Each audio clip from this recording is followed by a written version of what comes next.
presença de Deus, e era um artefato muito importante para o povo de Israel, né? Então lá atrás, quando Eli era o sumo sacerdote da época, né, na época dos juízes, a arca da aliança ficava ali no tabernáculo, e o sumo sacerdote era o responsável por cuidar ali da arca, por falar com Deus através da vida dele, pedindo perdão para o povo, né? E Eli tinha dois filhos que também são citados aqui nessa passagem a qual eu falei, Ofni e Finéias, que também eram citados como sacerdotes na Bíblia. Porém, Ofni e Finéias, os dois filhos de Eli, estavam desagradando a Deus, não estavam nem aí para a presença de Deus. Eles estavam pegando todas as ofertas que eram levadas para o Senhor no altar e consumindo as ofertas. Eles estavam se deitando com as mulheres que vinham para servir no tabernáculo ali na tenda. E Ofni e Finéias estavam vivendo uma vida fora da presença de Deus. Eli, o sumo sacerdote da época, pai dos dois, ele tinha a obrigação de falar com seus filhos, reprimir os seus filhos, para que eles deixassem de fazer essas práticas que desagradavam a Deus. Porém, Eli não colocava energia suficiente e não conseguia fazer com que seus filhos se endireitassem. Nós, pais, não devemos desistir nunca dos nossos filhos, e claro que a gente não vai desistir, mas talvez em algum momento a gente está tão acostumado com as coisas erradas que os nossos filhos fazem, que a gente acaba se acostumando e permitindo. E é isso que aconteceu ali com Eli. E o Senhor se desagradou do que estava acontecendo, né? Nessa história qual eu li para vocês, chega um momento em que o povo filisteu vem contra o povo de Israel, monta um acampamento, e o povo de Israel vem para a guerra contra os filisteus. Nesse dia, 4.000 homens, 4.000 guerreiros de Israel acabam perdendo a vida, e os outros fogem. Chegam até os anciões, e eles decidem ir buscar a presença de Deus, para que a presença de Deus fosse com eles para a guerra, para que eles pudessem vencer. E assim eles fizeram. Pegaram a arca, foram até o arraial, onde seria ali a guerra contra os filisteus. Ofni e Finéias estavam ao lado da arca e foram para a guerra. Porém, irmãos, eles estavam fazendo tudo errado, desagradando a Deus, e acharam que eles iriam lá pegar a arca, pegar a presença de Deus, e Deus estaria com eles. Porém, a presença de Deus é algo que a gente precisa conquistar dia a dia, obedecer dia a dia, para que Deus esteja com o Senhor, para que o Senhor esteja conosco, e não somente no nosso momento de desespero. Então, quando eles foram para a guerra, Ofni e Finéias acabaram mortos ali pelo povo filisteu. A arca foi roubada, foi levada embora pelo povo filisteu. A presença de Deus foi arrancada deles. Foi o que a irmã acabou de falar, que a gente tem que fazer de tudo para não perder a presença de Deus. E Deus, por estar já entristecido com o que eles faziam, permitiu que a presença dele fosse retirada daquele povo. Quando um dos guerreiros ali da tribo de Benjamim volta correndo para contar o que tinha acontecido, ele conta isso com o povo de Israel. Começa a haver um alvoroço ali, muita gritaria, e quando Eli, sumo sacerdote, ouve, ele pergunta o que aconteceu. Ele descobre que seus dois filhos haviam sido mortos e que a presença de Deus havia sido levada embora. Então ele cai da cadeira, quebra o pescoço e morre, né? Irmãos, é a lei da semeadura. Tudo que Ofni e Finéias estava plantando, eles colheram. Eles morreram. Eli morreu, porque também ele não fez a parte dele de corrigir os filhos, né? A esposa de Finéias estava grávida. Quando ela fica sabendo que o esposo morreu, o sogro morreu e a presença de Deus foi levada embora, ela cai da cadeira, ela estava grávida, começa a ter o filho e ela morre durante o parto. Antes de morrer, ela coloca o nome do filho dela, como se fosse a tradução para foi-se embora a glória de Deus, que é Icabô. Em algumas traduções é Icabote, foi-se embora a presença de Deus. E imagine nossas vidas hoje, imagine se nós não estivéssemos vivendo na presença de Deus, onde nós estaríamos? De onde o Senhor nos tirou, né? De onde a gente foi arrancado, qual era o lamaçal do pecado que a gente estava, e quando a gente vem para a presença de Deus, a gente foi se limpando e hoje estamos nós aqui. Mas imagine nós sem a presença de Deus. E o povo de Israel estava nessa situação.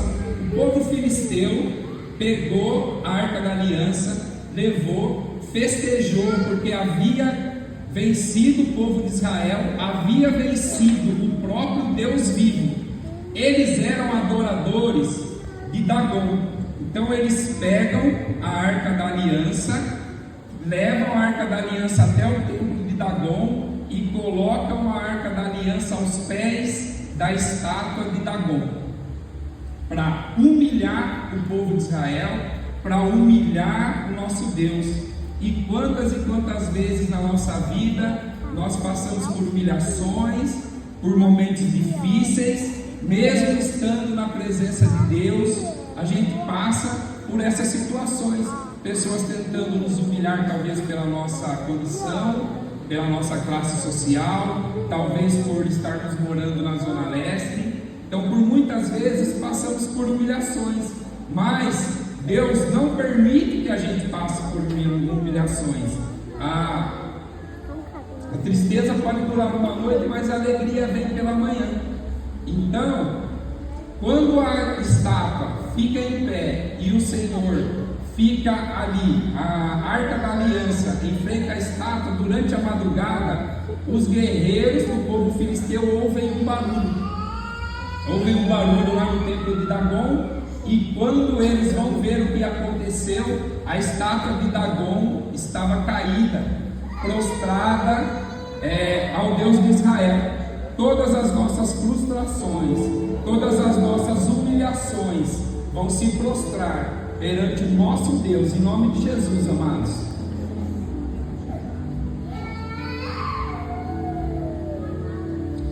Os guerreiros filisteus, eles voltam, entram no templo, vê o que aconteceu e resolvem novamente erguer a estátua de Dagon, né?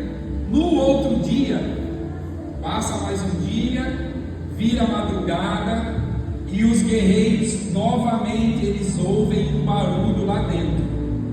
Quando eles entram, Dagon, a estátua de Dagon estava com a cabeça cortada, com as mãos cortadas e prostrada diante do Senhor, né? Eles colocavam as crenças dele, o amor deles em um Deus feito por mãos humanas. E eu vou abrir aqui o Salmo 115 para ler o que a Bíblia nos diz um pouquinho sobre isso. 115, 4. Os ídolos das nações são prata e ouro, obra de mãos humanas. Tem boca, mas não falam. Tem olhos, mas não veem. Tem ouvidos e não ouvem.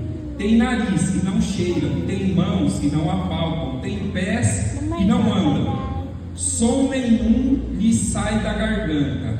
Tornem-se semelhantes a eles os que os fazem e todos os que neles confiam. Mas Israel confia no Senhor. Ele é o seu amparo e Ele é o seu escudo. Então a palavra nos diz aqui que aquele que acredita e faz essas imagens serão semelhantes a Ele, mas nós devemos crer no Senhor, né? Vou contar contar uma história que eu vivi quando eu tinha cerca de 15 anos. Eu fui procurar o que eu não devia, fui buscar coisa errada que foi me oferecido, né? E quando eu fui lá, procurei, encontrei, não fiz o que eu iria fazer, mas voltando, Deus fala comigo pela primeira vez, que se eu fizesse o que eu iria fazer, eu iria morrer em menos de um mês. Foi a primeira vez que Deus falou no meu coração e eu desisti do que eu iria fazer. Então, amados, para mim, minha vida continuou normal, resolvi não fazer mais nada, mas entra de novo aqui mais uma vez a lei da semeadura. Tudo que a gente planta, a gente colhe. Se você plantar chuva, você vai colher tempestade. Chegou um dia, depois de um certo tempo, que na minha casa se manifestou um demônio tão bravo, mas tão bravo, que foi o que eu havia ido procurar, que ele me perguntava o nome dele. Eu fiquei com tanto medo, fiquei tão assustado, que eu dizia que o nome dele era o próprio diabo, de tão aterrorizante que foi aquela situação para mim, né? E nesse momento, sem saber o que fazer, sem conhecer a palavra de Deus, sem conhecer ninguém que pudesse ir lá em casa orar, assustado, todo mundo na minha casa ali com medo, assustado, aquele demônio nos aterrorizando, eu peguei uma imagem de uma santa, coloquei no meu peito e pedi proteção para ela. Nesse momento, irmãos, o inimigo, ele fala para mim com toda a autoridade que ele tinha naquele momento, porque eu estava desesperado. Ele me disse assim, ó: essa imagem não serve para nada, pode jogar ela fora, porque ela não serve para nada. E eu peguei ela e eu não soltava, eu segurava, mas aquele dia eu entendi que ela não servia para nada. Eu não quero aqui falar de religião, eu não estou aqui para falar do que você acredita, do que você crê, nem para te desrespeitar. Eu vim aqui para dizer uma situação que eu vivi e eu senti no coração de falar, né? Existe uma história que não se sabe se é verídica ou não. Um menininho, cerca de 10 anos, começa a frequentar a igreja, começa a ir no culto infantil, começa a vir na escola bíblica. Talvez em algum momento a professora lhe fala um pouquinho ali do Salmo 115 para ele, e esse menininho começa a aprender sobre imagens, sobre ídolos, sobre o que agrada e desagrada a Deus. E então ele começa a voltar para a casa dele, começa a ver, e o pai era um pai muito idólatra. O pai era idólatra, tinha muitas e muitas imagens de todo tamanho, pequena, média, grande, de animal, de todo jeito, né? E chega um momento então que o pai chama o filho, 10 anos, filho, vem aqui, pede para o filho ficar ali na loja, que ele precisava sair, ele tinha um compromisso, e ele pede para o filho ficar ali na loja, e o filho fica. E quem tem filho bagunceiro aqui?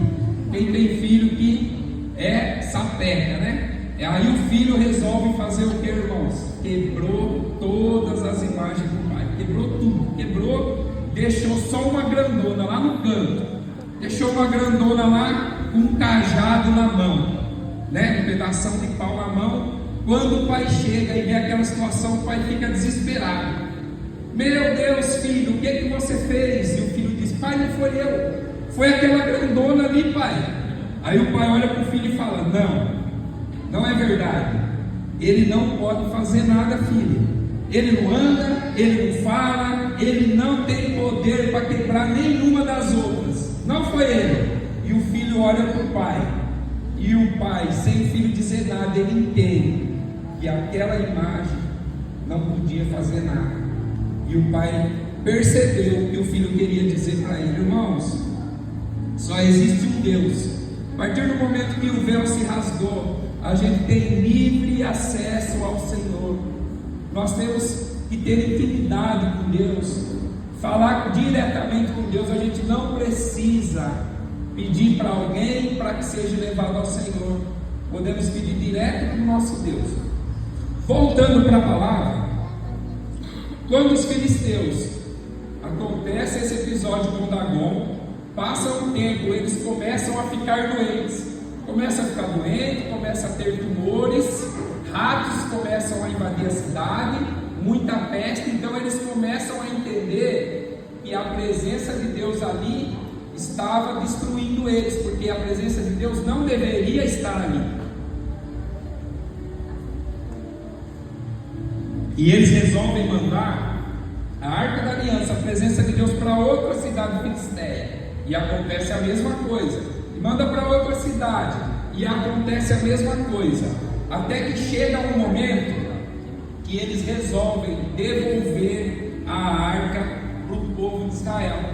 Eles pegam a arca, colocam em cima de um carro de boi, colocam ofertas ao Senhor para que a arca possa voltar, e os bois com a arca em cima da carroça vão para o caminho correto, que é o caminho que levaria para o povo de Israel. A arca chega em uma aldeia ali, onde tem algumas pessoas que adoram ao nosso Deus. Eles se alegram ao ver a arca, e eles pegam a arca ali e deixam a arca na casa de uma pessoa chamada Abinadab. A arca fica ali, e a arca permanece na casa de Abinadab durante 20 anos. Ficou ali a presença de Deus com Abinadab 20 anos.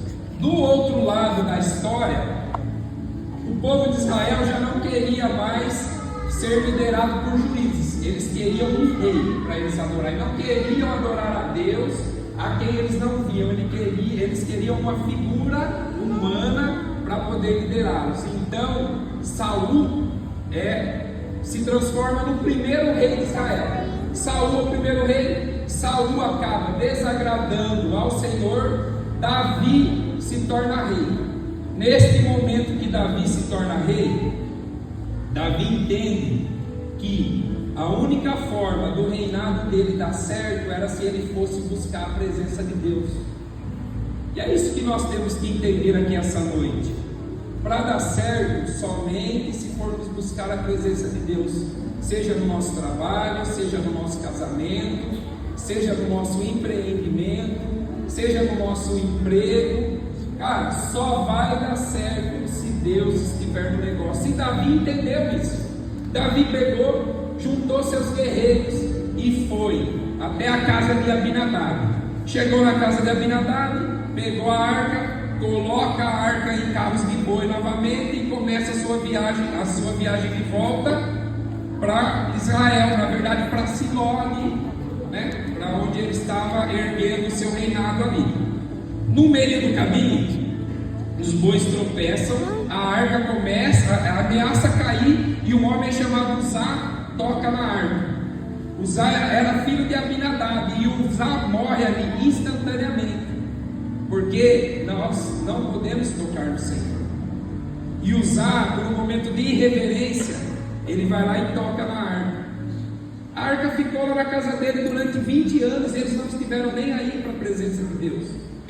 E ele morre. Davi, quando ele percebe aquela situação, ele entende que Davi não estava trazendo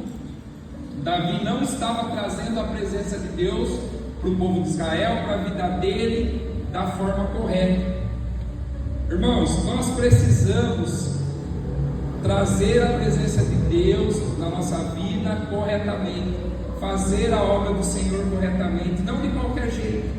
Então Davi, ao entender isso, ele resolve ali deixar a arca na casa de uma pessoa ali próximo, chamado Obed-Edom. E Davi volta lá para o seu palácio, e ele começa a estruturar a ida dele para buscar a arca normalmente.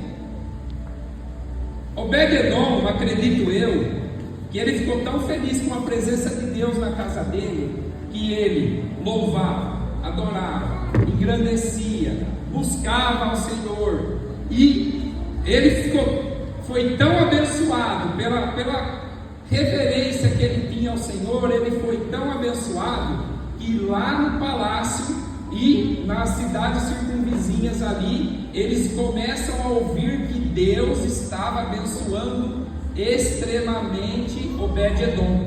Obed-Edom foi extremamente abençoado. Davi ouve falar, né, sobre ele.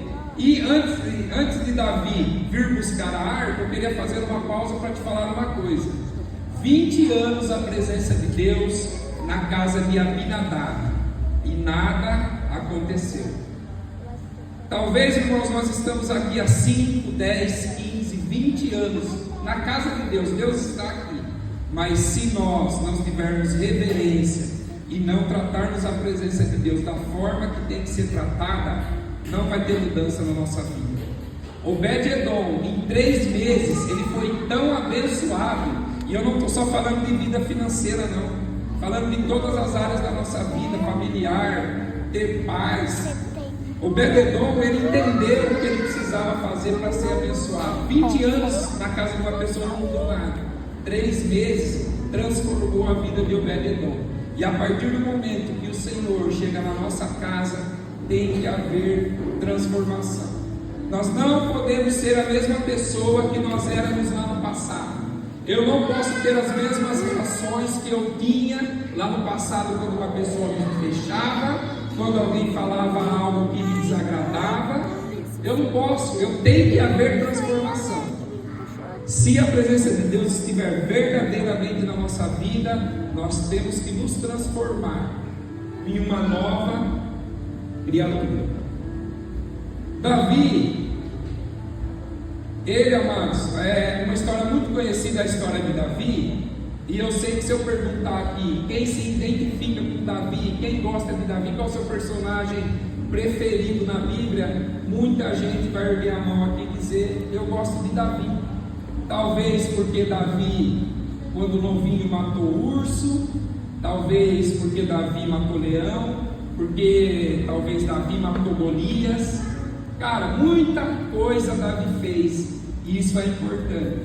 Mas quando eu estava orando, preparando a palavra ali, Deus falou bem forte no meu coração, e a coisa mais importante que Davi fez na vida dele foi buscar a presença de Deus.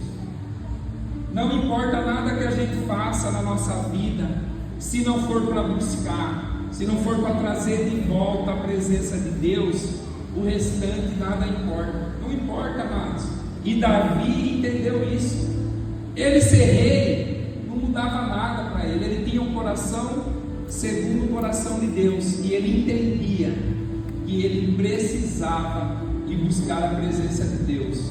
Então Davi pega novamente ali o seu povo, pega os guerreiros, vão para a casa de Obed-Edom. E aí sim, quando eles pegam a arca, eles tratam a presença de Deus da forma correta. Apenas levitas poderiam carregar a arca, ela não podia ser carregada por bois.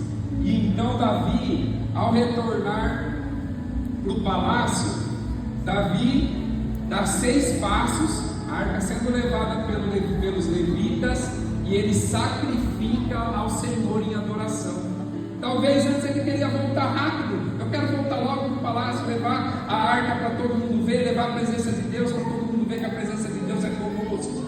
Mas quando ele entendeu verdadeiramente o sentido de ter a presença de Deus, ele não queria mais voltar rápido, correndo. Ele queria voltar da maneira certa.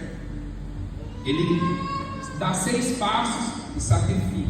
6 passos e sacrifica. Não sei quanto tempo demorou para ele chegar, mas eu tenho certeza que quando ele chegou da maneira certa. Eu quero dizer para você hoje, que está afastado dos caminhos do Senhor, que talvez tenha em algum momento se desviado por algum motivo, ou você que nunca aceitou Jesus como o único suficiente Salvador da sua vida. Irmãos, quando eu fui preparar essa palavra, eu comecei com o caminho, eu queria falar sobre o que existia dentro da arca, sobre o que tinha lá dentro, as pedras da lei, maná, vara de Arão. Eu ia pregar sobre isso, mas eu precisava falar da presença de Deus. Eu senti tão forte a presença de Deus, que depois no meio do caminho eu fui mudando a palavra, até chegar nesse momento que, já indo para o final, queria dizer para vocês, irmãos, independente do que aconteça, busque a presença do Senhor. Não faça como fez o povo de Israel.